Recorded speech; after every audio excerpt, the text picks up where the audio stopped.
Në një livat të ndriçuar nga dielli dhe të mbushur me aromën e luleve të egra, jetonte një flutur e verdhë e ndritshme me pika blu që i shndrisnin në krah. Flutura ishte e gëzuar, kurështare dhe plot jetë, por kishte një dëshirë të madhe. Donte të gjente një lule që të bëhej mbretëresha e tij. Çdo mëngjes flutura fluturonte mes luleve duke thënë: "Mirëmëngjes lule të dashura, po kërkoj një lule të bukur, cila prej jush do të bëhet mbretëresha ime e luleve?"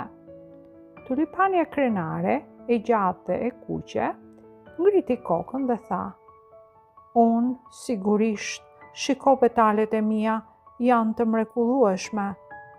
Por flutura thonte kokën: "Je shumë krenare, tulipane dashur, unë dua dikë më të mirë dhe më të butë."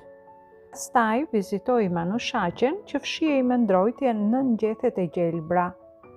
"Je shumë e ëmbël," tha flutura, "a do të bëhesh mbretëresha ime?"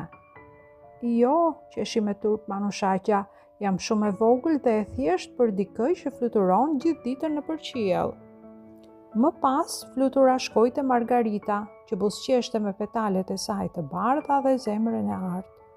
"Do të bëhesh mbretëresha ime?" e pyeti flutura. Margarita ju pëlqej: "Do të doja shumë, por duhet të më premtosh që do rish këtu dhe nuk do të fluturosh sa herë që frynera." Flutura hezitoi. "Të qëndroj në një vend? Oh, po unë mendoj se nuk mund ta bëj këtë." Dhe kështu fluturoi përsëri më tutje. Ditë pas dite, flutura vizitoi trëndafilin, zambakun, madje dhe lule radhishe që vallëzonin në erë. Por asnjëra nuk dukej e përsosur. Ajo kërkonte një lule që të ishte e bukur, e mirë dhe që kurrë të mos vyshkej. Vera kaloi shpejt.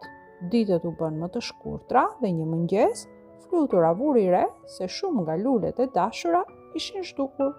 Petalet e tyre kishin rënë dhe livadi ishte bërë i heshtur. Ajo pshërëtiu: "Ah, e mjera unë, tani s'kam më asnjë."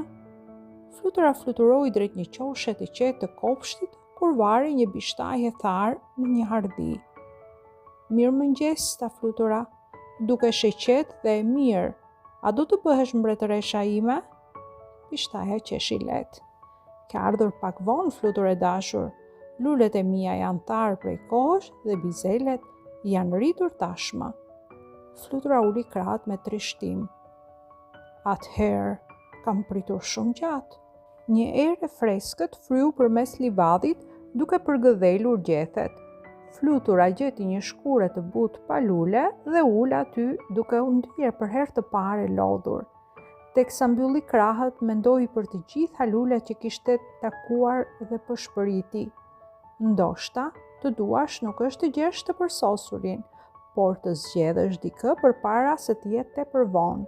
Bukuria e vërtet nuk qëndron në përsosmëri, por në të qenit bashkë përpara se koha të kalojë.